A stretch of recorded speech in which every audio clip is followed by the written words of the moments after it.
Una de las cosas que a mí me impulsó para entrar en política fue precisamente el deseo de combatir algunas de estas injusticias que yo me encontraba en los juzgados, y una de ellas es la dificultad que muchos hombres que ya han asumido la corresponsabilidad en las tareas del hogar, el cuidado de los hijos, y luego, sin embargo, cuando se produce una crisis matrimonial, se encuentran que por razón de su sexo se les priva del derecho de tener a sus hijos con ellos de forma habitual, porque al final tener a los hijos como padre con derecho de visitas, eso no permite mantener una relación cotidiana y normalizada con los hijos. Entonces, pues bueno, una de las principales razones por las que entré en política fue para combatir esas cosas, y el ver que un año después consigo llevar a pleno una proposición de ley, conseguimos que se apruebe, además con un apoyo amplio de los grupos de la Cámara. Para mí verdaderamente fue muy emocionante. Yo pensaba en muchos hombres que he tenido en mi despacho sufriendo mucho cuando les he explicado la realidad de lo que dice la ley. Pensaba en muchos abuelos que no pueden ver a sus hijos, pensaba en muchos hijos que han sido utilizados como moneda de cambio. Para mí fue muy emocionante porque ha sido un año muy duro, un año en el que he perdido la fe en determinados resortes de la política. Entonces ayer fue un poco como ver que, a pesar de todas las cosas negativas con las que a veces tienes que tratar en política, pero si tienes una determinación y una convicción fuerte, al final todavía se pueden hacer cosas buenas en política, todavía se pueden conseguir cosas positivas en política, de tal manera que efectivamente fue un día muy feliz para mí, porque me sirvió un poco para recuperar la fe en nuestro sistema y también puede que un poquitín también en mí mismo. A nadie se le escapa los problemas internos que hemos tenido con nuestro partido en este grupo parlamentario.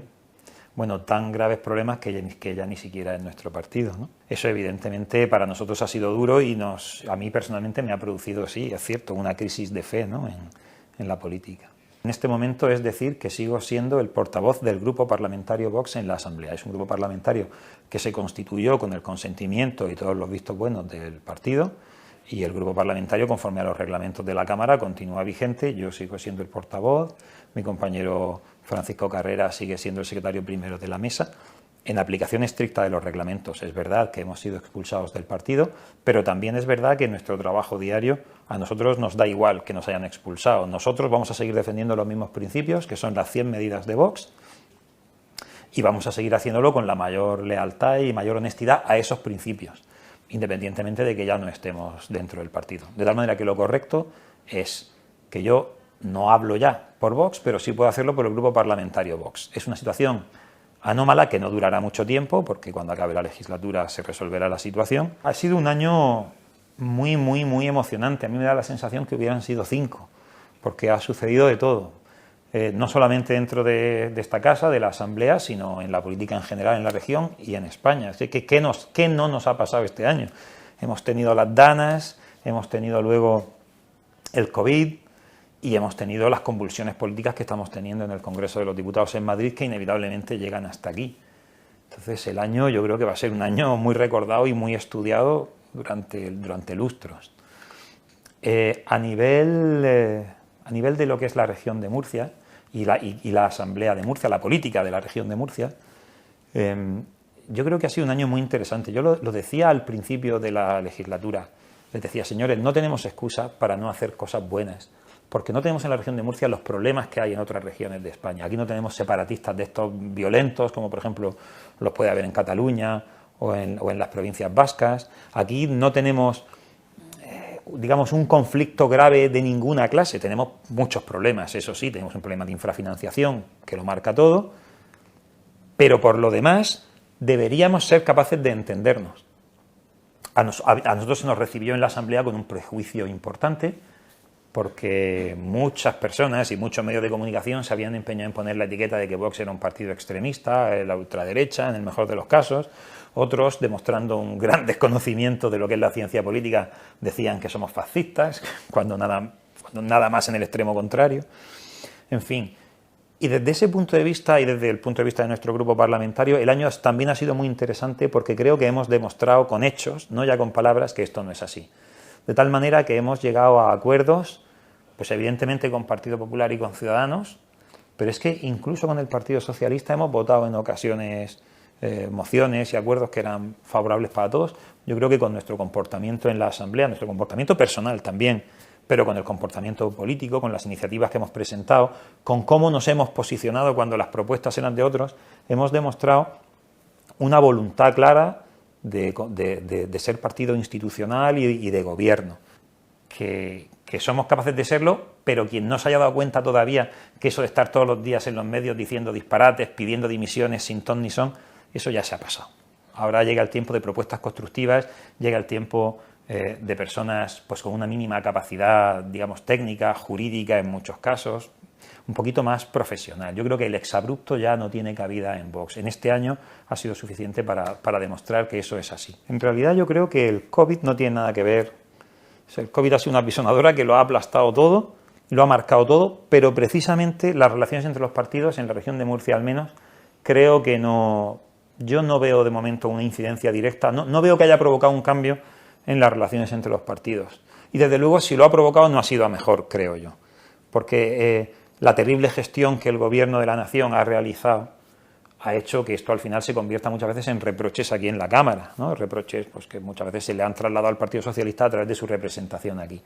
Y eso evidentemente no ha ayudado a, digamos, a limar asperezas o a suavizar tensiones entre nosotros. No, yo creo que definitivamente el COVID no ha sido bueno ni siquiera para eso, no nos ha unido más. Nuestro sistema parlamentario necesitaría una revisión importante. A lo mejor no necesitaría demasiados cambios, unos cuantos sí, pero lo que sí creo que necesitaría sería un poco más de docencia y que todos los ciudadanos tomáramos un poco más de conciencia de cómo funciona nuestro sistema. Nuestro sistema es un sistema representativo. Esto lo que significa es que cada uno de los diputados hemos recibido un mandato de la sociedad para desarrollar un determinado programa que es con el que hemos concurrido a las elecciones. Y lo que vincula al diputado es precisamente ese compromiso con los electores, antes que las obligaciones y los compromisos que tenga con su propio partido. Esto es muy importante. Y está empezando a haber algunos movimientos, todavía podríamos hablar de brotes verdes a lo mejor, ¿no? Como decía Zapatero en tiempos. Es decir, la semana pasada creo que fue, leíamos en prensa que una asociación de afiliados del Partido Popular en Castilla y León, creo que era, había interpuesto algún tipo de acción legal contra los dirigentes del partido porque se habían apartado de las declaraciones programáticas de su programa electoral. Esto me parece fundamental. Yo creo que los diputados tendríamos que tener un poco más de protección frente a los aparatos de los partidos, porque el elector, al final, vota en virtud de un programa. Y los diputados tenemos que tener la libertad y los medios para desarrollar ese programa con el que hemos concurrido a las elecciones. No es justo, pero no es justo para el diputado ni es justo para el ciudadano que un diputado se presenta a las elecciones con un programa y luego, por exigencias del partido, no pueda cumplir ese programa.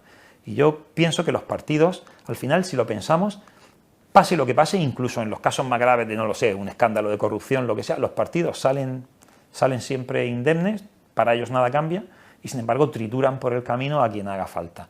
Yo creo que nuestro sistema se ha convertido demasiado en una partitocracia y la fuerza del diputado, la persona individual con su nombre, con sus apellidos, con sus relaciones con sus vecinos, que ha asumido además una serie, digamos, de compromisos personales, ha dejado su profesión. A esta figura yo creo que habría que protegerla un poco más, que va a ser el gravísimo problema que tenemos en toda España, pero también en Murcia, de la necesidad de una reactivación económica que no termina de producirse.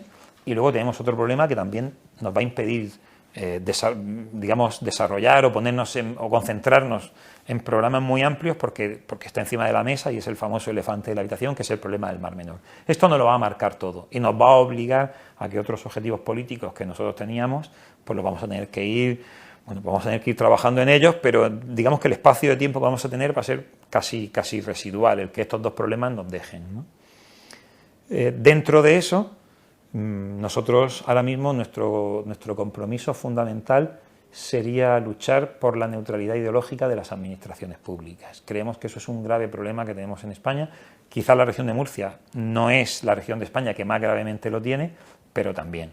Durante mucho tiempo se ha permitido que determinadas instituciones públicas se contaminen de ideologías que no son oficiales, evidentemente, y que vulneran el derecho de todos los españoles a que cuando llegan a una administración pública no se le imponga una ideología u otra.